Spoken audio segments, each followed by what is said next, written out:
بسم الله الرحمن الرحيم.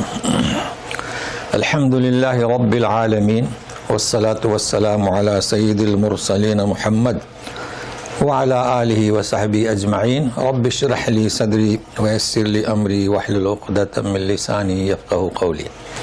آج کا ہمارا درس جو ہے سورۃ نساء اور آیت کا نمبر ہے 142.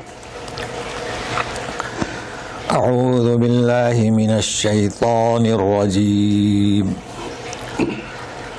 ان المنافقین یخادعون اللہ وهو خادعهم وَإِذَا قَامُوا إِلَى الصَّلَاةِ قَامُوا كُسَالَى يُرَاءُونَ النَّاسَ وَلَا يَذْكُرُونَ اللَّهَ إِلَّا قَلِيلًا.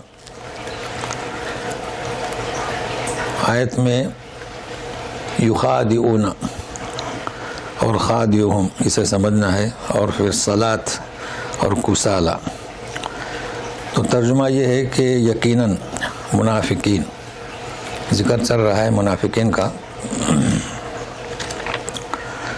جو دو رخی اختیار کیے ہوئے تھے نبی کریم صلی اللہ علیہ وسلم کے ساتھ اور یہودیوں کے ساتھ، مشرکین مکہ کے ساتھ، تو ان کا ذکر ہے. اب یہاں عربی گرامر کا تھوڑا شدھ بدھ ہونا چاہیے. دیکھو خادع یخادع، اب اس کا ترجمہ تو بہرحال ترجمہ ہمیشہ مکمل نہیں ہوتا. جیسے اب دیکھیے، اگر میں یوں ترجمہ کروں کہ وہ اللہ کو دھوکہ دے رہے تھے، یہ تو ناممکن ہے. اللہ کو کون دھوکہ دے سکتا ہے؟ کوئی دھوکہ دے سکتا ہے اللہ کو؟ سوال ہی پیدا نہیں ہوتا. اچھا، پہلے پارے میں وما یخدعون الا انفسهم، دیکھو وہ خدا ہے، تو خدع یخدع فعلاً دھوکہ دینا. خادع کے معنی دھوکہ دینا نہیں ہوتا ہے. لیکن اب ترجمہ کیا کریں ایسا ہے نا، تو اس کا خیال رکھیے گا. ہمارے یہاں اردو میں اکثر کہتے ہیں ناکام کوشش، تو اصل میں یہ ہے اللہ کو دھوکہ دینے کی ناکام کوشش کر رہے تھے. دھوکہ کیسے دے سکتے ہیں اللہ کو؟ سوال ہی پیدا نہیں ہوتا ہے. تو ترجمہ ایک طرف رکھیں اور ہم اسے سمجھنے کی کوشش کریں. تو وہ دھوکہ دینے کی ناکام کوشش کر رہے تھے اللہ کو، جبکہ اللہ انہیں دھوکہ دے رہا ہے. وہ یعنی کون؟ اللہ. خادع اسم فاعل، انہیں دھوکہ دینے کا کام کون کر رہا ہے؟ اللہ. جی، اب یہ دوسرا سوال آتا ہے، اللہ کیسے دھوکہ دے رہا ہے؟ صحیح ہے نا، کیونکہ اللہ، اب یہاں ہر چیز کو سمجھنا ہے. اب کیسے ہم جواب دیں کہ اللہ کیسے دھوکہ دے رہا ہے؟ تو اللہ کا دھوکہ کیا؟ یعنی اللہ تعالیٰ، جیسے کہ اب دوسری جگہ ہے کہ مہلت دے رہا ہے اللہ، جب کہ وہ خود ہی دھوکے میں پڑ رہے ہیں. تو اللہ دھوکہ نہیں دے رہا ہے، بلکہ اللہ تعالیٰ انہیں جو ڈھیل دے رہا ہے. ہاں، تو وہ اللہ تعالیٰ کی اس ڈھیل سے دھوکہ کھا رہے ہیں. تو سبب کیا بنا؟ اللہ نے ڈھیل دیا. تو اب معنی صحیح ہو گئے نا، یعنی اللہ انہیں دھوکہ دے رہا ہے. لیکن منافقین دھوکہ دے رہے ہیں، یہ معنی درست نہیں. تو یہ دو چیزیں یہاں سمجھیں، بہت اہم ہے. حالانکہ پہلے بھی گزر چکا، غلط ہے. ہاں غلط ہے، لیکن کئی چیزیں ہیں چونکہ زبان عربی کلام کا مکمل ترجمہ نہیں کر سکتی ایسا. تو اب آپ لوگ خیال رکھیں کہ اللہ تعالیٰ کو دھوکہ دینے کی کوشش کر رہے ہیں، جبکہ اللہ ہی سے وہ دھوکہ کھا رہے ہیں. جی جی. اچھا، اب یہ دھوکہ کیا وہ دھوکہ دینے کی کوشش کرتے ہیں؟ مسلمانوں سے کہتے ہیں کہ ہم تمہارے ساتھ ہیں، گزشتہ ہی درس میں گزر چکا ہے. مشرکین سے، یہود سے کہتے ہیں ہم تمہارے ساتھ ہیں، ہے نا. اب ان کا یہ کہنا اللہ تعالیٰ نے اس کو راز میں رکھا، اور وہ دھوکہ کھا رہے ہیں، کیونکہ وہ یہ سمجھ رہے ہیں کہ اللہ تعالیٰ یہ مسلمانوں کو معلوم نہیں، جبکہ مسلمان اشارے سے ان کی حرکات سے سمجھتے ہیں. اور سورہ بھی نازل ہوئی اور آیات سے بتلایا بھی جا گیا، لیکن نام لے کر نہیں بتلایا گیا. تو وہ ان کو جو ڈھیل دی گئی، جیسے کہ ان کا قصور ثابت ہوا، پھر بھی کسی منافق کو قتل نہیں کیا گیا، یہ بھی تو ایک ڈھیل ہوئی نا.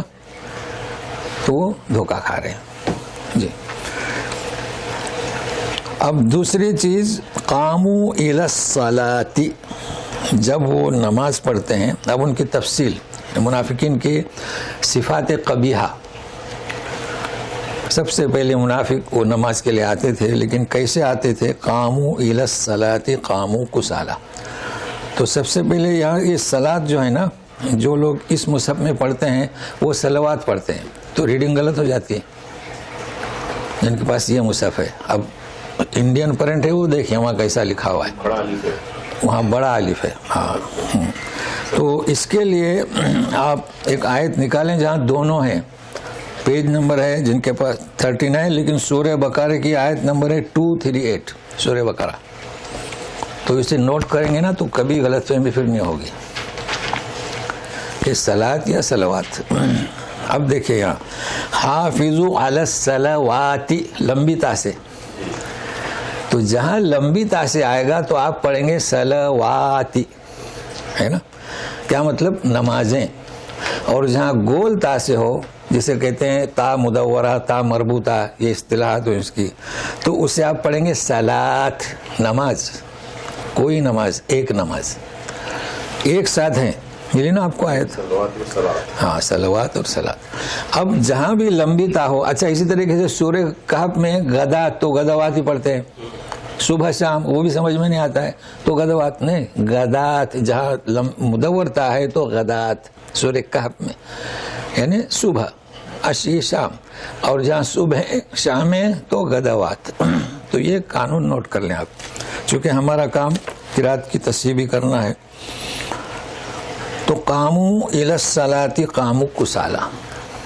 کسالى کسل سے، عربی لفظ ہے کسل، جس کے معنی ہوتے ہیں سستی.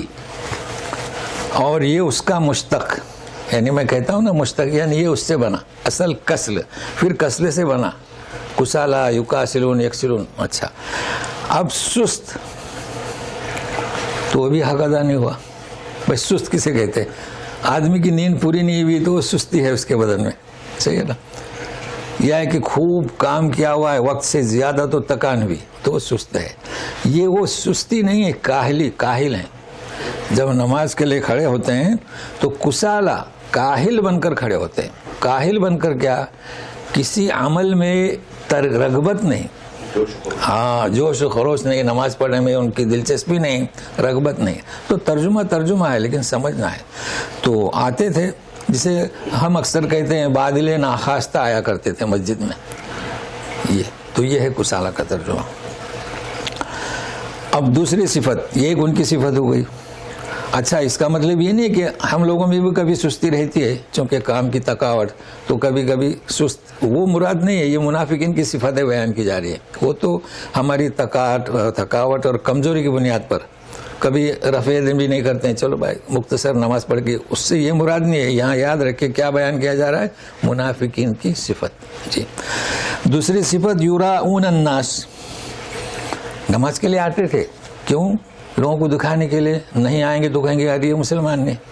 اب وہ خود دھوکہ کار ہیں، جبکہ مسلمانوں کو پتا تھا کہ یہ منافق ہیں. جی اچھا اب ریا ہمارے یہاں بہت عام لفظ ہے، ریاکاری.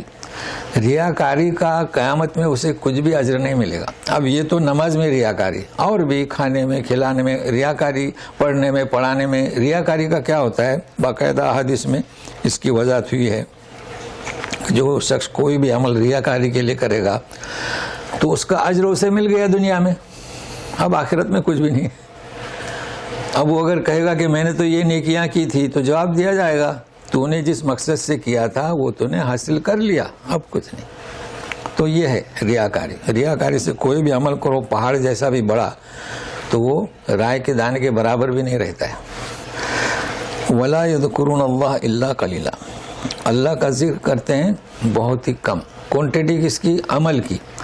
کیونکہ انہیں ضرورت ہی کیا اللہ کا ذکر کرنے کی؟ ضرورت ہی نہیں ہے. تو کبھی آ گئے کچھ سامنے تو شروع کر دیا. اب اس کا کیا ذکر تھا؟ سبحان اللہ، الحمدللہ، جو بھی ذکر ہو یا اللہ کا نام لینا. اب یہ تو ان کی صفتیں ہوئی تین: کاہلی، ریا اور اللہ کا ذکر نہیں. مزید مذبذبین بین ذلک لا الہ ہؤلاء ولا الہ ہؤلاء ومن يضلل الله فلن تجد له سبیلا. مذبذبین اردو لفظ ہے تذبذب. بین ذالک یعنی یہ جو ایمان ہے اس میں وہ تذبذب میں رہتے تھے. اب تذبذب میں کیسے؟ لا الہ اولائے نہ مسلمانوں کی طرف ہیں ولا الہ اولائے نہ یہودیوں کی طرف ہے، درمیان میں. ان سے کہتے تھے ہم تمہارے ساتھ ہیں، ان سے کہتے تھے ہم تمہارے ساتھ ہیں. اب تذبذب اصل میں ایک کلام پاک میں ایک آیا ہے ریب ہے نا، آیا ہے ریب شک، ایک آیا ہے شک مربین لفظ ہے. تو یہ شک کی بات نہیں ہو رہی ہے، یہ تذبذب میں ہے. یعنی یہ اسلام کے حقائق جانتے ہیں، یہودیوں کے حقائق جانتے ہیں، مشرکین کے حقائق جانتے ہیں. تو تذبذب کسے کہیں گے؟ غیر یقینی حالت. انسان کی غیر یقینی کیفیت ہو تو وہ تذبذب میں رہتا ہے، پریشان رہتا ہے کہ کسے اختیار کروں. اور شک اور چیز ہے، ریب اور چیز ہے. تو یہ تذبذب میں رہتے ہیں کہ ہم کسے اختیار کریں. وہ فیصلہ نہیں کر سکے کہ نبی کریم صلی اللہ علیہ وسلم کی دعوت کو اختیار کریں یا یہودیت. وَمَن يُضْلِلِ اللَّهُ اللہ جسے گمراہ کرتا ہے. اب پھر وہی مسئلہ آیا، اللہ کسی کو گمراہ کرتا ہے. وَمَن جسے اللہ گمراہ کرتا ہے تو یعنی رسول سے خطاب ہے، اے رسول اس کے لیے تو کوئی راہ نہیں پائے گا، اس لیے کہ اللہ نے گمراہ کر دیا. ہم تو کیا رسول بھی اسے ہدایت کرے تو کوئی راہ اس کے لیے نہیں پائے گا. اب پھر وہی سوال آتا ہے، اللہ کیسے دھوکہ دیتا ہے، اللہ کیسے گمراہ کرتا ہے، اللہ کیسے ہدایت دیتا ہے. تو یہ تو کئی جگہ پر ہے، خطبہ مسنونہ بھی ہے، جسے اللہ گمراہ کرے اسے کوئی ہدایت نہیں دے سکتا. تو یہ اللہ تعالیٰ اپنی طرف کیوں نسبت کرتے ہیں کہ اللہ گمراہ کرتا ہے اور اللہ ہدایت دیتا ہے. اسی لیے اعتراض کرتے ہیں لوگ جنہیں اللہ توفیق نہیں دیتا، وہ اسی پر جمے ہوئے ہیں کہ یہ تو اللہ نے ہمیں گمراہ کیا، ہم نماز نہیں پڑھتے، اللہ نے انہیں ہدایت دیا، یہ نماز پڑھتے. اور معتزلہ یہی اعتراض کر رہے ہیں کہ ایسا کیسے کہ جو نماز پڑھتا ہے اسے ثواب ملتا ہے اور جو انکار کرتا ہے، کفر کرتا ہے، اسے سزا ملتی ہے، تو اس کا کیا قصور.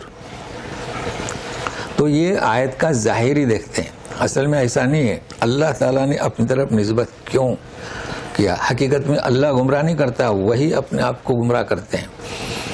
تو یہاں اس چیز کو نوٹ کر لیں.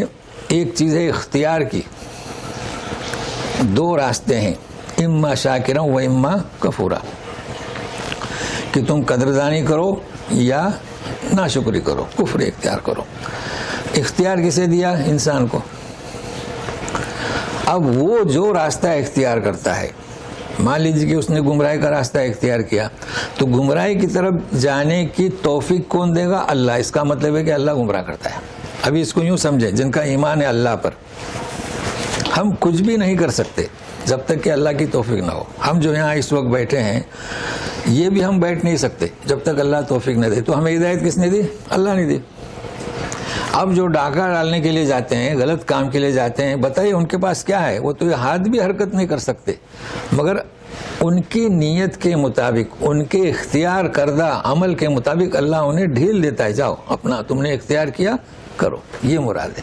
باقی ایسا نہیں ہے کہ اللہ کسی کو یہ گمراہ کرے. نہیں، اللہ تعالیٰ کسی گمراہ کرتا ہے، آخری حتمی فیصلہ جو ضد پر اڑا رہتا ہے اسے گمراہ کر دیتا ہے، اور جو جستجو میں ہے اسے توفیق دیتا ہے. جی. اور جب یہ ثابت ہو جائے کہ اب یہ راہ راست پر آنے والا نہیں، تو دنیا میں اس کی گرفت کرتا ہے. یہ اللہ تعالیٰ کے تعلق سے جو عقائد کہتے ہیں نا. اب مزید سنیے گا. یا ایھا الذین آمنوا لا تتخذوا الکافرین اولیاء من دون المؤمنین اتریدون ان تجعلوا للہ علیکم سلطانا مبینا. اے ایمان والو، لا تتخذوا کافروں کو مت بناؤ اولیاء. جی. ولی کی جمع اولیاء، دوست. ترجمہ دوست مت بناؤ مومنین کو چھوڑ کر. اگر ایسا کرو گے، کافروں کو دوست بناؤ گے، تو کیا تم چاہتے ہو ان تجعلوا للہ علیکم، کہ اللہ کو تم اپنے خلاف خود دلیل دے دو؟ یہ تو سمجھنا آسان ہے، یعنی کافرین کو تم نے دوست بنایا تو اللہ کو تم نے دے دی حجت، دلیل کہ ہمارے خلاف فیصلہ ہو قیامت کے دن. تو ایسا مت کرو. اگر کافروں کو دوست بنائے تو تم قیامت کے دن اللہ کو تم نے دلیل دے دیا، وہاں رجسٹر لانے کی ضرورت ہی نہیں کہ اس کے کتنے گناہ ہیں، تم نے خود دے دیا. لیکن یہاں لفظ ہے اولیاء، دوست. ترجمہ کیا ہوا اس کا؟ دوست. تو آپ سنیے گا. اچھا، یہ متعدد بار آئی ہیں، گزشتہ بھی آیا تھا، آپ نے سوال کیا تھا، تو آج اس سے فارغ ہوتے ہیں. دیکھیے، ایک لفظ ہے صدیق، یہاں سنتے ہوں گے نا صدیق، کیا ترجمہ؟ دوست. ولی کیا ترجمہ کیے؟ دوست، ہے نا؟ ہاں ہے دوست صاحب. ایک ہے صادق. صادق کے معنی کیا؟ سچ بولنے والا. صفت کس کی؟ نبی کریم صلی اللہ علیہ وسلم کی. ایک ہے مصدوق، جسے سچا کہا گیا. تو ہر ایک کے معنی الگ الگ ہے. ایک ہے صدیق، دوسرے کی تصدیق کی، جیسے ابوبکر صدیق نے نبی کریم صلی اللہ علیہ وسلم کی بات کی تصدیق کی بلا غور کی. مطلب ہے کہ غور کرنے کی ضرورت ہی نہیں تھی. لوگوں نے کہا کہ تمہارا دوست دیکھو کیا کہہ رہا ہے، کہ کہاں جا کر آئے؟ بیت المقدس. تو بولے اگر وہ کہتا ہے وہ سچ کہتا ہے، یعنی ایک چند گھنٹوں میں، رات ہی رات میں. تو اب مجھے کیا سمجھانا ہے ولی کسے کہتے ہیں؟ اس لیے مسئلہ ہو گیا. دوست نہیں، دوست نہیں. ولی کے معنی دوست صرف. تو سنیے گا، سورہ بقرہ آیت الکرسی کے بعد 257 میں اللہ ولی الذین آمنوا، اللہ مومنین کا دوست. ٹھیک ہے نا؟ لیکن ہمیں فرق کرنا ہے کہ صدیق اور دوست میں، ولی میں یہ فرق کرنا ہے. تب ہم سمجھیں گے کہ کافروں سے دوستی مت کرو کا کیا مطلب. اچھا، پھر آپ جائیے اللہ، بہت مشہور آئے تھے، الا ان اولیاء اللہ، اولیاء اللہ، اللہ کے دوست ہوا نا. تو اصدقاء اللہ ہی کیوں نہیں کہا؟ اللہ و صدیق المومنین کیوں نہیں کہا گیا؟ کچھ سمجھنا ہے ولی کے معنی کیا ہوتے ہیں. اب میں آپ کو ایک مثال دیتا ہوں.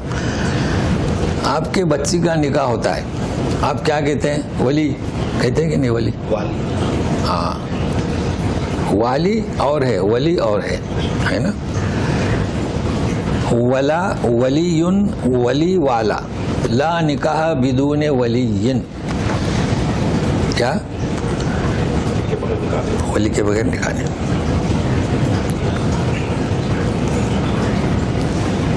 اب کیا مطلب؟ یعنی بچی کا دوست نہیں کر سکتے نا ترجمہ؟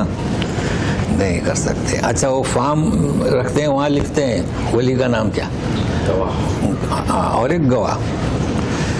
تو اب سمجھ میں آئے گا کہ ولی کے معنی کیا. میں اس کسی خاتون کا ولی. ابھی یہ بحث اور ہے، وہ بھی بتائیں گے کہ ولی کے بغیر نکاح ہوتا کہ نہیں، وہ اور چیز ہے. لیکن ہے کہ حدیث میں لا نکاح بدون ولی، یا بدون ولی ان نکاح باطل. لیکن ہمیں صرف معنی سمجھنا ہے ولی کے. اب یہاں پر ولی کے معنی کسی نے بھی دوست کے نہیں کیا. اب پورے قرآن شریف میں دوست، اس کا مطلب کیا ہے کہ ولی کے معنی دوست نہیں. معلوم ہوا نا؟ ولی کے معنی دوست کیا ہے ہی نہیں. تو پھر کیا مطلب ولی کے؟ تو سنیے گا. ولی ایک تو اس کا تعلق جنسی، نسلی ہے نا. تو ایک بچی ہے، اس کا ولی کون؟ نسل سے باپ. اب یہ بھی نوٹ کر لیں، باپ نہیں ہے تو ولی کون؟ دادا. نسل جی کون؟ نہیں، ابھی سنیے. ہاں، دادا جی. یعنی باپ نہیں ہے تو کون؟ دادا. دادا بھی نہیں ہے تو بھائی.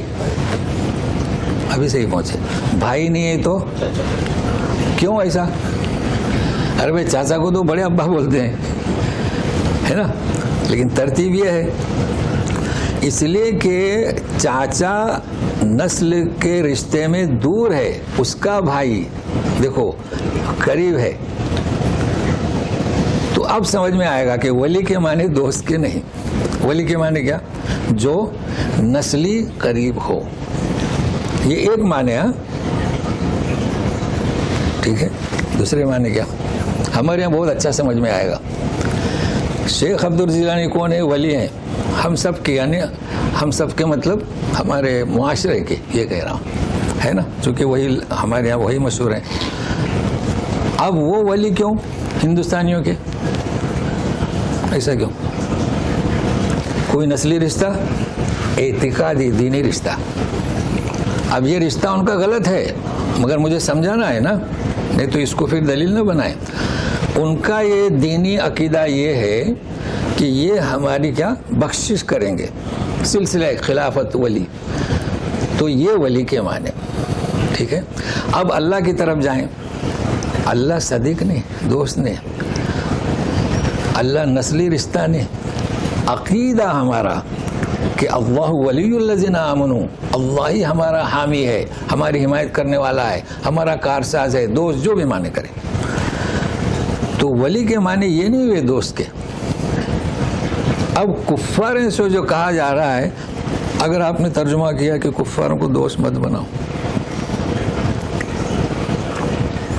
جبکہ ہمارے دوست ہیں، ہر ایک کے دوست ہیں. کمپنی میں جو مشرکین کام کرتے ہیں، آپ کی دوستی ہے کہ نہیں؟ ہمارے اڑوس پڑوس میں غیر مسلم ہے، ہم شادی بیاہ میں بلاتے ہیں، جاتے ہیں، کھاتے ہیں، کھلاتے ہیں، دوست ہوئے کہ نہیں ہوئے؟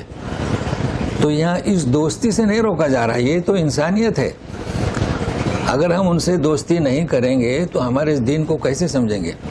تو ولی کے معنی کیا؟ یہ گہرا دوست، راز کو فاش کرنا. انسان راز کو کہاں فاش کرتا ہے؟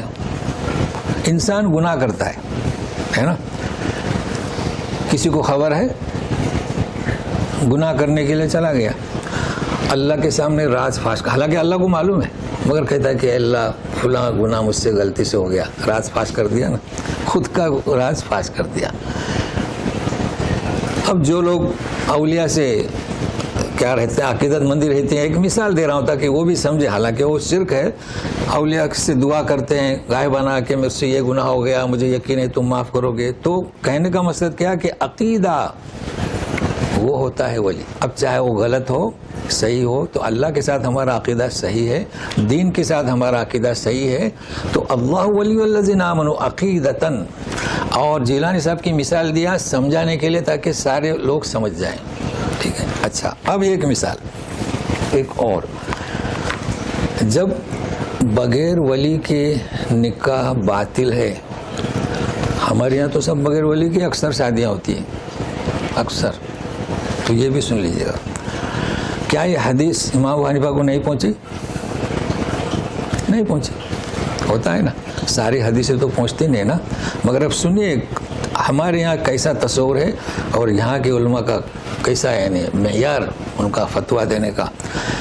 سوائے حنفیہ کے نزدیک اگر کوئی بچی خود کا نکاح کر دے تو وہ، اور ہوتا ہے، بھاگ کر جاتی ہیں لڑکیاں اور لڑکا، اور ایسے بستی میں جاتے ہیں جو نہ امام ان کو جانتا ہے نہ وہ، اور وہ نکاح پڑھا دیتا ہے. اب کیا کہیں، نکاح نہیں ہوا؟ کیا کہیں؟ عموماً ہمارے یہاں ہو رہا ہے. کیوں؟ تو فقہ حنفی کو فالو کیا جاتا ہے، باقی کسی فقہ میں نہیں ہے، حدیث میں نہیں ہے، تو ان تک یہ حدیث پہنچے نہیں. ہوتا ہے نا ایسا، جبکہ انہوں نے کہہ دیا کہ اذا سال حدیث ہو مذہبی. لیکن سوال کیا آتا ہے کہ کوئی کہے گا کہ ان کا نکاح نہیں ہوتا، ہم نے کبھی کہا نہیں کہا. اب کیا کیا جائے حدیث کے سامنے؟ تو سنیے، یہاں کے علماء سے بھی پوچھا گیا کہ بغیر ولی کے نکاح باطل، مگر حنفیہ کے نزدیک لوگ نکاح کر رہے ہیں. تو جواب کیا دیتے ہیں؟ آپ سن کر دنگ رہ جائیں گے. ایسا جواب کبھی نہیں دیا. کہتے ہیں کہ چونکہ حنفیہ نے لکھا ہے، ابھی امام حنیفہ نے لکھا یا کس نے لکھا، لیکن ایک کیا میجورٹی اس میں ملوث ہے. تو کہا کہ اگر ایسا نکاح ہوا تو اسے زانی نہیں کہا جائے گا، زانی اور زانیہ، کیونکہ آپ کہتے ہیں کہ نکاح باطل اور انہوں نے نکاح کیا تو نکاح نہیں ہوا تو زنا ہوا. تو کیسا فتویٰ دے رہے ہیں. موجود ہے اب بھی. لوگوں نے پوچھا, بولے ان کو چونکہ یہ معاشرے کی خامی ہے, معاشرے میں کمی ہے. جیسے 3 طلاق کا ہوا نا, 3 طلاق کا معاشرے کی خامی, اور شکست کھا گئے. بس یہ ہے چیزیں. تو یہ سمجھ جائیں. اب جو لوگ حنفی ہیں انہیں کیا, لڑکیوں کو چاہیے کہ اس قرآن کی طرف رجوع کریں اور وہ اپنا نکاح بغیر ولی کے نہ کریں. اور آیات بھی بتاتی ہیں کہ ولی ہونا ضروری ہے. اور یہ بھی ہم نے بتا دیا, انہیں زانی نہیں کہہ سکتے, زانیہ نہیں کہہ سکتے. تو یہ علماء اسے کہتے ہیں, علماء غور و فکر کر کے. امام مالک نے سمجھایا لوگوں کو, مینڈک کا کھانا, آج بھی مینڈک کا اچار کھایا جاتا ہے. اور یہ کوئی کتاب کی کہانی نہیں سنا رہا ہوں میں, باہینی میں نے ان سے پوچھا, کھاتے ہیں.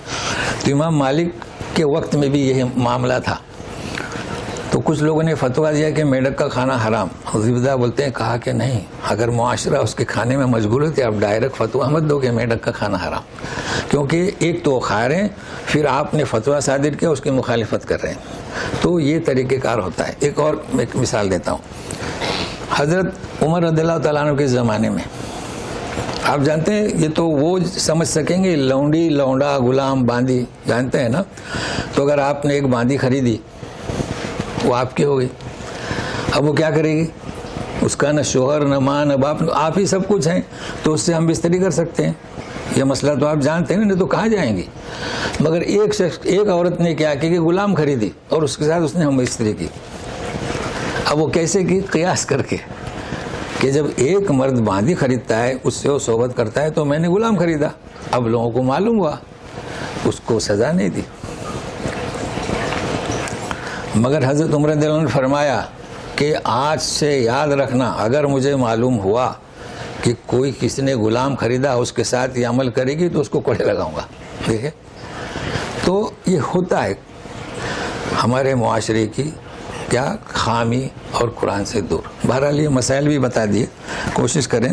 ولی بہت اچھا ایک ہے ولی. اگر یہ بھی میں کئی دفعہ بیان کر چکا ہوں, کچھ خواتین ہوتی ہیں محمر, کوئی نہیں اس کا, نہ باپ ہے, تو ولی کون بنے گا, محلے کا ذمہ دار, اس بلڈنگ کا ذمہ دار. ولی پیدا کرے.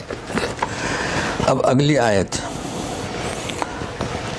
یہ تو مفہوم واضح ہے کہ اللہ کے خلاف تو یہودیوں کو, مشرکین کو اپنا رازدار مت بناؤ. باقی رہا دوستی, کھانا کھلانا, یہ بہت ضروری ہے کہ اخلاق سے وہ متاثر ہو کر اسلام کے قریب آئیں.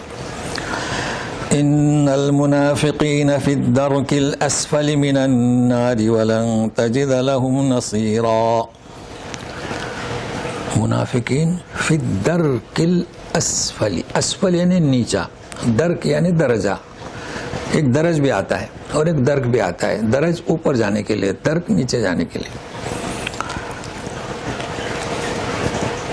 اور ان کا کوئی مددگار, جبکہ آیت گزر چکی ہے اس کے پہلے کہ کافر اور منافقین فی جہنم جميعا.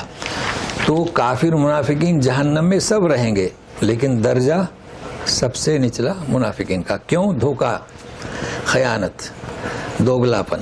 اس وجہ سے یہ مفہوم بھی گزشتہ واضح کر چکے ہیں. آیت میں کوئی تعارض نہیں ہے. لیکن اللہ تبارک تعالیٰ, ہم پڑھتے ہیں رحمان اور رحیم ہیں, کبھی کسی منافق کا نام لیا کہ یہ منافق فی الدرک الاسفل نہیں. کبھی کسی منافق کی گردن اتار دی گئی, اللہ کو معلوم تھا کون منافق ہے, نام بھی بتلا دیے گئے تھے. عبداللہ بن ابی بن سلول بالکل واضح تھا, رئیس تھا. تو یہ اللہ کا کرم, نام نہیں لیا. اب اس لیے استثناء, یعنی دیکھیے کیسا رحم. الا الذين تابوا واصلحوا واعتصموا بالله واخلصوا دينهم لله فاولئك مع المؤمنين وسوف يؤتي الله المؤمنين اجرا عظيما. کوئی بھی ہو, منافق کو کوئی بھی ہو, جو توبہ کریں, توبہ کرنے کے بعد اصلحوا, اصلاح کریں, اس کے بعد واعتصموا باللہ, اللہ کی رسی کو, عروۃ الوثقی کو مضبوطی سے تھامیں, یعنی دین کو. وَأَخْلَصُوا دِينَهُمْ, اب اس دین کو خالص, پہلے کیا تھا, دوگلاپن تھا, خالص تو یہ لوگ مومنین کے ساتھ، وَسَوْفَ يُؤْتِ اللَّهُ الْمُؤْمِنِينَ، اور مومنین کو عظیم اجر ملے گا. تو جب اجر مومنین کو ملے گا تو یہ چونکہ رجوع کیا انہوں نے سب سے پہلے إِلَّا الَّذِينَ تَابُوا، توبہ کسے کہتے ہیں؟ رجوع. اب اس کے لیے شرطیں ہیں کہ جو انہوں نے منافقت کی اسے ترک کر دیں، اور جو یہ فعل کبھی کیا جو گزر چکا ہے ریاکاری اور دکھاوے کے لیے، اس پر نادم ہو اور آئندہ نہ کرنے کا عزم ہو. یہ توبہ بھی، یہ تو توبہ بھی. اب اس کے بعد کیا؟ اب اصلاح کرو. دیکھو دین کیا ہے، سیکھو، پوچھو. اور ایسا نہیں کہ آدھا اپنائے آدھا نہیں اپنائے، نہیں، مضبوط اللہ کے دین کو. اور کس کے لیے؟ اللہ کے لیے. پہلے کس کے لیے تھا؟ لوگوں کے لیے. تو پھر ان کو ہم مومنین کے ساتھ. یہ ہے رحمانیت اللہ سبحانہ و تعالیٰ کی. مزید سنیے. ما يفعل الله بعذابكم ان شكرتم وآمنتم وكان الله شاكرا عليما. تمہیں عذاب دے کر اللہ کو کیا کرنا ہے؟ ان شکرتم، اگر تم قدردانی کرو اور ایمان لے آؤ. اللہ تعالیٰ تو خود شاکر بھی ہے اور علیم بھی ہے. شاکر یعنی کیا؟ قدرداں اور جاننے والا. تو یہاں ایک لفظ ہے عذاب اور شکر. ایمان تو جانتے ہیں، تم ایمان لے آؤ، جیسے کہ مسلمان ایمان لائے، ایمان لے آؤ. اور شکر کا لفظ بندے کے لیے بھی استعمال ہوتا ہے اور اللہ کے لیے بھی. جیسے ان اللہ شاکر لمن شکر اللہ، اللہ تعالیٰ شاکر ہے جو اس کا شکر کرے. تو اصل میں شکر کے معنی کیا ہے؟ ہم اردو میں کہتے ہیں شکریہ. بھائی شکر کے اصل معنی کیا؟ قدر. جب ہم بولیں گے نا تھینک یو، یہی اس کا. تو ایک شخص کا عمل آپ کو پسند آیا تو آپ اس کی قدر کرتے ہیں تو کہتے ہیں شکریہ. تو آپ کا عمل اللہ کو پسند آیا تو اللہ قدر کرتے ہیں. بس مفہوم اس کا اللہ کی طرف اللہ قدر کرتے ہیں اور ہم شکر ادا کرتے ہیں. حقیقت میں وہ بھی ہم قدر کرتے ہیں. یعنی اللہ نے ہمیں مسلمان بنایا تو ہم کہتے ہیں شکر تیرا. تو کیا؟ قدر. اللہ تعالیٰ کی قدر، عزت، عظمت، معنی ایک ہی ہیں. جی. تو اللہ تعالیٰ شاکرن بھی ہیں، قدر کرنے والے بھی ہیں اور خوب جاننے والے ہیں. ابھی یہ چھٹا پارہ شروع ہو رہا ہے، ساتھ میں رہیے. لا يحب الله الجهر بالسوء من القول الا من ظلم وكان الله سميعا عليما. لا يحب الله الجهر بالسوء، ترجمہ کیا کریں گے اس کا؟ اللہ تعالیٰ، دیکھو جہر کے معنی بلند، علانیہ، اونچی آواز. بالسوء معنی برائی. جیسے کہ حسنہ کا مقابل سیئہ، تو یہ سو مشتقات یعنی. اور قول یعنی بات. تو دیکھو اللہ تعالیٰ کیا فرماتے ہیں، اللہ تعالیٰ پسند نہیں کرتے اس بات کو کہ بری بات علانیہ کہو. یہ اس کا ترجمہ ہو. اب مختلف ترجمے ہوئے لیکن اصل کیا ہے کہ بالسوء من القول، بری بات علانیہ کہو. تو بری بات تو کچھ بھی ہو سکتی ہے. وہ کیا بری بات ہو سکتی ہے اسے سمجھنا ہے. اب یوں کہا جا رہا ہے کہ الا من ظلم، یا جس پر ظلم کیا گیا. اس لیے کہ اللہ تعالیٰ سمیعاً، خوب سنتا ہے، خوب جاننے والا ہے.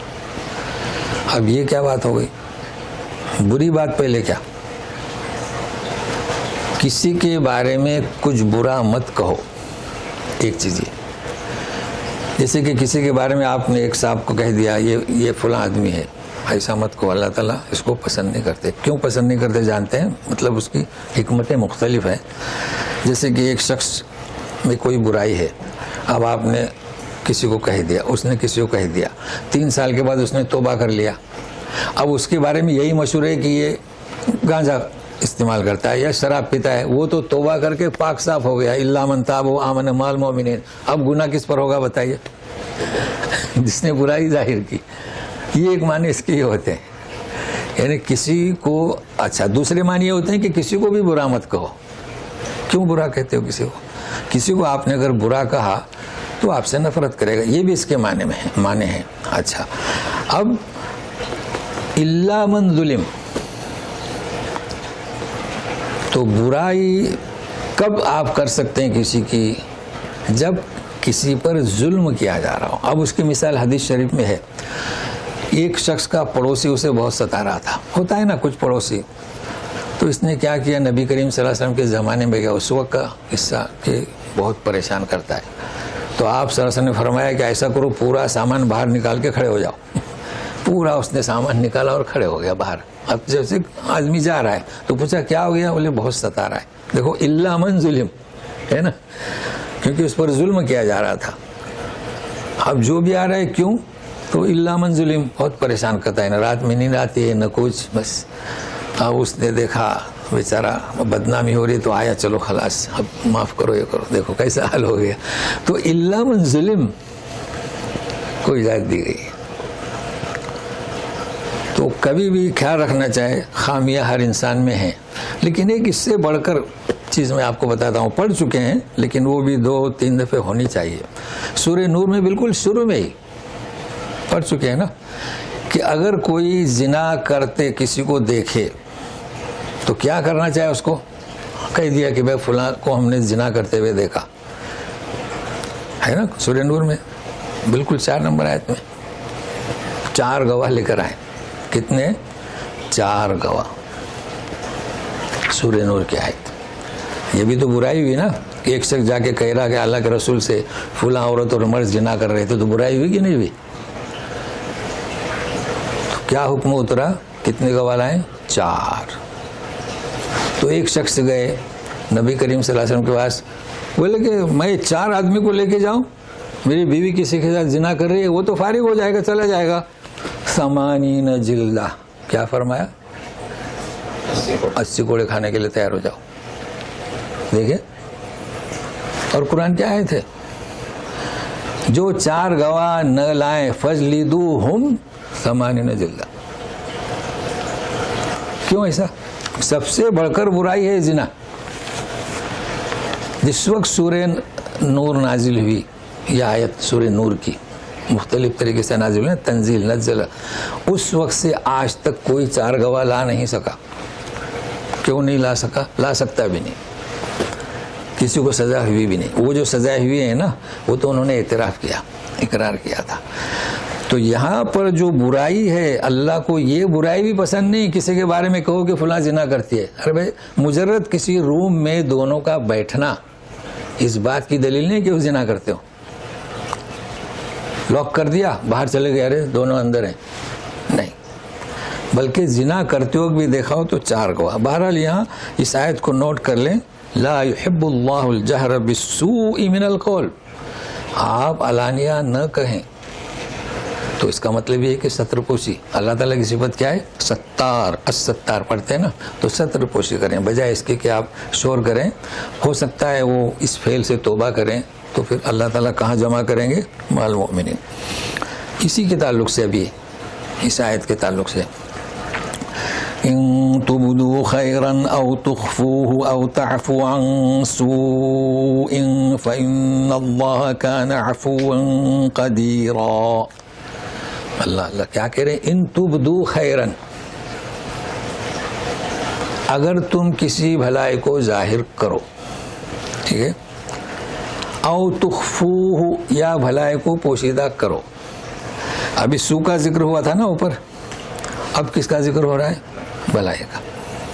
تو سو تو کہہ دیا کہ بھائی علانیہ مت بیان کرو.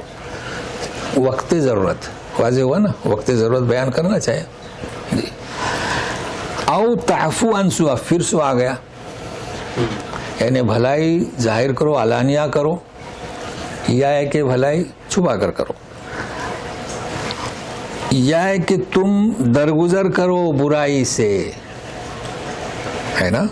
تو سنو، اللہ تعالیٰ عفو ون والگا کا سیکا، درگزر کرنے والا ہے، قدرت رکھنے والا ہے. دیکھیے، نیکی کے کام علانیہ، جیسے ہم ابھی جمعہ کی نماز کو جائیں گے تو علانیہ جائیں گے نا، حکم ہے، شاعر اسلام ہے تو علانیہ کریں.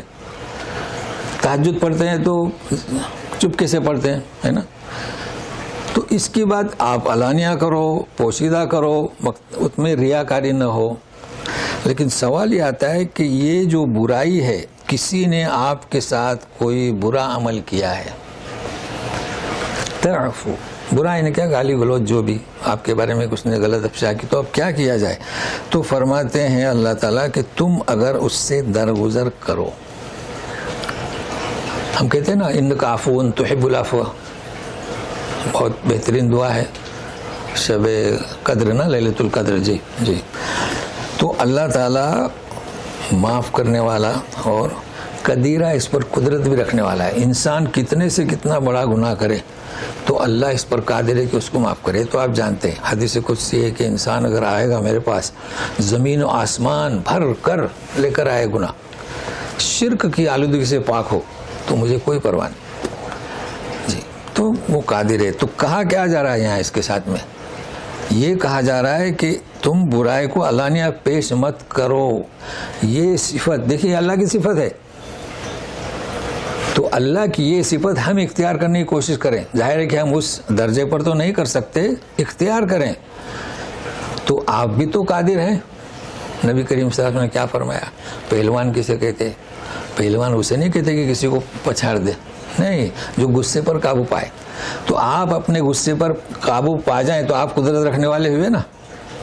تو جھگڑا فساد کے وقت درگزر، معافی، اور اس پر آپ قدرت رکھ سکتے ہیں. ان صفتوں کو اپنا یہ کہا جا رہا ہے ان الذين يكفرون بالله ورسله ويريدون ان يفرقوا بين الله ورسله ويقولون نؤمن ببعض ونكفر ببعض ويريدون ان يتخذوا بين ذلك سبيلا. یہاں تجوید اعتبار سے ہمارے یہاں چونکہ اکثر پڑھتے ہیں نؤمن ببعض، بعض نہیں، نؤمن ببعض. جی، بعض ونکفر ببعض، یعنی یہ اکثر حمزہ اور عین یا ہمارے یہاں غلط پڑھا جاتا ہے. جس میں نے نام رکھا ہے انڈین قرات. جی دیکھو، الف لام زبر ال پڑھیں گے الحمدو، لیکن جہاں بیچ میں حمزہ آئے تو آ کر دیتے ہیں، اور عین آئے تو بھی آ، بعض ایسے کہتے ہیں. تو بعض نہیں ہے، بعض. جی. تو دیکھیے ب زبر عین ب، تو نؤمن ببعض ونکفر ببعض، نہ کہ بعض. یہ تجوید اعتبار سے. یقیناً جو لوگ کفر کی روش اختیار کرتے ہیں اللہ باللہ، اللہ کے ساتھ، رسول جمع رسول کی، رسولوں کے ساتھ کفر، اور چاہتے ہیں کہ تفریق کریں اللہ اور رسولوں کے درمیان. رسول نہیں، دیکھو کفر کی روش اللہ رسول کے ساتھ، اور کیا چاہتے ہیں؟ تفریق دونوں کے درمیان. پھر کہتے ہیں کہ ہم تو بعض پر ایمان، بعض پر ایمان نہیں، اور چاہتے ہیں کہ درمیانی راہ کو اختیار کریں. یہ کون لوگ تھے؟ اب پھر وہی سلسلہ، منافقین، یہود، یہ یہودی منافقین. حضور علیہ السلام کا انکار، یہودیوں نے عیسی ابن مریم کا انکار، مسیحیوں نے موسیٰ علیہ السلام کا انکار. تو اس طریقے سے، اور نبی کریم صلی اللہ علیہ وسلم کا انکار. تو کسی نبی کو مانتے ہیں، کسی کو نہیں. یہ کیوں کرتے تھے؟ تاکہ کوئی آسان راہ. جی. تو یہ طریقہ کار درست نہیں، بلکہ تفریق ہرگز نہ کریں. اور یہ تفریق رسولوں میں امت محمدیہ کے ساتھ اس قدر شدت سے لا نفرق بین احد من رسلہ، ہم کسی نبی میں تفریق نہیں کرتے. آدم علیہ السلام سے لے کر نبی کریم صلی اللہ علیہ وسلم تک ہمیشہ سبوں کی عزت و قدر کرتے ہیں، ان کی کتابوں کی بھی عزت کرتے ہیں. البتہ اس وقت جو کتابیں ہیں اس کو بگڑی ہوئی شکلیں ہیں، بس یہ فرق ہے. تو یہ کہا جا رہا ہے. اب اولئک هم الکافرون حقا وَأَعْتَدْنَا لِلْكَافِرِينَ عَذَابًا مُهِينًا. یہی لوگ ہیں حقیقت میں کافر ہیں، اور ہم نے کافروں کے لیے رسوا کن عذاب تیار کر رکھا ہے. اب سوال یہ پیدا ہوتا ہے کہ موسیٰ علیہ السلام کے ماننے والے، اس وقت کی بات نہیں، ابھی اس وقت جیسے کہ یہودی جو ہیں اللہ پر ایمان ہے ان کا، ہے نا. مسیحین اللہ پر ایمان ہے. اس وقت آسمانی کتابیں جن کے پاس ہیں یہ اللہ کو ماننے والے ہیں. بلکہ یہودی کہتے ہیں نحن مؤمنون، عربی میں جن کی نشر ہوتی ہے نا خبریں، نحن مؤمنون ایسا کہتے ہیں، ہم کہتے ہیں نحن مسلمون۔ اب انہیں یوں کہا جا رہا ہے کہ حق جانتے ہیں نا، باطل کی ضد، یقیناً حقیقت میں کافر یہی لوگ ہیں۔ تو اللہ کے ماننے کے باوجود بھی کافر ہیں، اللہ کو مانا پھر بھی کافر، چند نبیوں کو مانتے ہیں پھر بھی کافر، اس لیے کہ ایک نبی کا نہ ماننا سب کا نہ ماننے کے برابر ہے، اور اللہ کو بھی نہ ماننے کے برابر ہے۔ بھائی انبیاء اللہ کی جانب سے آئے، آسمانی کتابیں اللہ کی جانب سے آئے، اگر آپ نے ایک کتاب کا انکار کیا، جبکہ اللہ تعالیٰ کہتے ہیں کہ لا نفرق بین احد، آپ کوئی تفریق مت بیان کرو، صرف ایمان، تو بتائیے کہ اللہ تبارک تعالیٰ کا انکار کیا کہ نہیں کیا؟ اللہ کا انکار کیا۔ تو یہی پوزیشن ہے قرآن شریف جو ہمارے لیے نازل ہوا ہے، اس میں احکام ہے۔ اب اس میں دیکھیں فرق ہے، کچھ لوگ تو قرآن شریف کو مانتے ہی نہیں ہیں، تو وہ تو کافر ہوئے، جیسے کہ یہود نصارہ۔ لیکن ہمارا جو معاشرہ ہے قرآن کے ساتھ کیا ان کا ربط ہے؟ ان کو کس درجے میں رکھیں گے؟ عملی طور پر یہ قرآن شریف کو نہیں مانتے، یعنی اس کے جو حقوق ہیں وہ نہیں مانتے، لیکن بہت سخت ہے، جو دل سے نہیں مانتے یہی حقیقت میں کافر ہیں، اور جو عملی طور پر قرآن شریف کو نہ مانتے انہیں کیا کہا جائے گا؟ آج پورے اسلامی معاشرے میں قرآن شریف کے حقوق ادا نہیں ہو رہے ہیں۔ پہلے ایمان، قرآن شریف پر ایمان ہے نا، کتابوں پر، کیا مطلب ایمان کا؟ کتابوں پر ایمان لانے کا، بھائی اللہ پر ایمان ہے نا، تو اس کا تقاضا کیا ہے کہ اللہ ہی خالق، اللہ ہی مالک، کسی کو شریک نہ کرے۔ تو ہمارے یہاں شیخ عبد القادر جیلانی کو، نہ انبیاء کو، کتنے انبیاء اولیاء کو علم غیب میں شریک کر کے ایمان اپنا کمزور کر دیا۔ اچھا، اب کتابوں پر، فرشتوں پر تو ہمارا یقین ہے، ہمارے یہاں تو فرشتوں کی ہم مورتی وغیرہ بناتے نہیں، ٹھیک ہے، لیکن کتابوں پر بھی ایمان لانا ہے۔ اگر ہم ان کتابوں پر ایمان نہیں لاتے، چلیے ہمارے پاس جو کتاب ہے، دوسری آسمانی کتابوں پر تو ہمارا ایمان ہے، ہم ان کے بارے میں کچھ نہیں کہتے، تورات، زبور، انجیل سب ہم مانتے ہیں، لیکن کلام پاک کے بارے میں کیا مانتے ہیں؟ عملی طور پر ہم اس کا انکار کرتے ہیں، ہمیں کوئی احساس نہیں۔ اور یہ تو خیر عملی طور پر انکار، دوسری کتابوں کو اس کا درجہ دے دیا ہے، اور تقابل ادیان کی طرح موازنہ نہیں کرتے کہ کلام پاک کیا کہہ رہا ہے اور ہماری کتابیں کیا کہہ رہی ہیں، جبکہ حقیقت یہ ہے کہ رجوع کرنا چاہے، اگر تم میں اختلاف ہو جائے تو رجوع کہاں کرو؟ اللہ اس کے رسول کی طرف، اب رسول تو ہے نہیں، کتاب کی طرف۔ تو اسے ذہن میں رکھیے، یہ ہم الکافرون حقا وَأَعْتَدْنَا لِلْكَافِرِينَ عَذَابًا مُهِينًا، اور کافروں کے لیے ہم نے رسوا کن عذاب۔ اب دیکھیے عذاب کہیں علیمہ دردناک، کہیں رسوا کن۔ اب اس کے ساتھ ساتھ اللہ تبارک تعالیٰ دیکھیے کیسا اسلوب ہے رحمان اور رحمیت کا، جہاں کہیں بھی سخت وعید آئی کافروں کے ساتھ، منافقین کے ساتھ، مومنین کا ضرور ذکر ہوتا ہے۔ تو دیکھیے والذین آمنوا باللہ ورسلہ ولم یفرقوا بین احد منہم اولئک سوف یؤتیہم اجورہم وکان اللہ غفورا رحیما۔ جو لوگ ایمان لائے اللہ پر، حقیقی ایمان، جیسے کہ ہم مومن ہیں، انشاءاللہ رہیں گے اللہ پر، اللہ کے سوا کسی کو ہم تسلیم نہیں کرتے، شریک نہیں کرتے، اور رسول اس کے میسنجر، پیغام پہنچانے والے۔ اب یہ آخری رسول ہمارے لیے نبی کریم صلی اللہ علیہ وسلم۔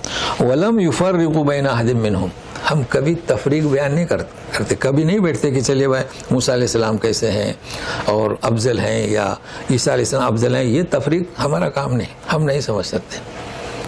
ہر نبی کے ساتھ علیہ السلام علیہ السلام کیسے ہیں؟ البتہ بعض حضرات غلطی کر چکے، انہیں اس کا علم نہیں تھا، کچھ کلام تلخ کلام لکھ چکے ہیں، تو اس کا احتیاط کرنا چاہے۔ صحابہ کے میں بھی تلخی، تو ان کی کیا خطا تو وہ جانے، توبہ کریں۔ بہرحال تفریق نہیں کرتے نبیوں میں۔ اولئک سوف یؤتیہم اجورہم، انشاءاللہ، سوف یعنی کہ شاید، لیکن جب اللہ کی جانب ہو تو انشاءاللہ اور ضرور کا بھی معنی کیے ہیں، چونکہ ہم کہتے ہیں انشاءاللہ، اللہ کے لیے تو انشاءاللہ نہیں ہے نا، تو ترجمہ کیا بعضوں نے ضرور اللہ تعالیٰ، اور ان قریب اس کا انہیں ان کا اجر دے گا۔ اجر آپ جانتے ہیں، اجر یعنی مقابل، معاوضہ. جیسے کہ شعیب علیہ السلام نے موسیٰ علیہ السلام کو کہا تھا کہ انت اجرنی ثمانیہ حجج، کہ میں ایک لڑکے سے شادی کراؤں گا تو تم میرے یہاں کام کرو. تو اجرت مقابل میں کہتے ہیں. پھر ایک ہے ہبہ، ایک ہے عطیہ، تو اس وقت بتائیں گے. وکان اللہ غفور الرحیم، اور اللہ تعالیٰ تو ہیں مغفرت کرنے والے اور ہیں رحم کرنے والے. یہ صفات ہیں. میں اکثر بیان کرتے جاتا ہوں کہ صفات جو ہیں، مغفرت ہمارے یہاں اس کے لیے لفظ ہے بخشش. اب ایک تو بخشش کسی کو ہدیہ دینا، گفٹ کرنا، وہ نہیں. مغفرت یعنی معاف کر دیا، خلاص، مٹا دیا، خلاص. اور رحمت اور چیز ہے، غفور بھی رحیم بھی. میں دیکھیے فرشتوں نے لکھ لیا جو بھی وہ گناہ کرتا ہے تو لکھ لیا. جب اس نے توبہ کیا تو خلاص درگزر. ایک ہوتا ہے معاف، تو مغفرت ہوگی، خلاص. لیکن رحمت، اللہ تعالیٰ رحم کرتے ہیں. تو جب رحم کریں گے تو یہ اگلا مسئلہ، دوسرا مرحلہ ہے کہ بخش دیں اور پھر رحم کریں. تو وکان اللہ غفور الرحیم. اب یہاں سے بنی اسرائیل کے تعلق سے مسئلہ شروع ہو رہا ہے. تو ہم یہاں کچھ چیزیں آپ کو بتاتے ہیں اسی تعلق سے، اور یہیں پر درس کو ختم کرتے ہیں تاکہ سوالات کرنے والے سوالات کر سکیں. دیکھیے کلام پاک کے تعلق سے جو اس کا جو حق ہے، اور یہاں جو کہا گیا کہ کلام پاک کی مخالفت کرنے والے رسول کے مخالف، یہی حق یعنی یقیناً یہی کافر ہیں. یہ کوئی معمولی بات نہیں ہے. تو ہمیں چاہیے کہ کلام پاک کے جو حقوق ہیں اسے اپنائیں. سب سے پہلا حق کیا؟ ایمان. تو ایمان کیسا ہونا چاہیے؟ جیسا کہ ایمان ہونا ہمارا انگار پر ہے، ہاتھ جائے گا تو جلے گا. تو کیا قرآن پر ایسا ایمان ہے کہ اپنا مسئلہ قرآن کی طرف نہیں دیکھیں گے تو ہماری گرفت ہوگی؟ نہیں، دیکھتے ہی نہیں، پوچھتے ہی نہیں. اگر ایک تفسیر ہوئی تو خلاص، وہ جیسے کہ آسمان سے اتری. ایک تفسیر پڑھیں گے جیسے کہ وہ آسمان سے اتری. جبکہ میں نے بتایا ہر چیز کو سمجھنا ہے.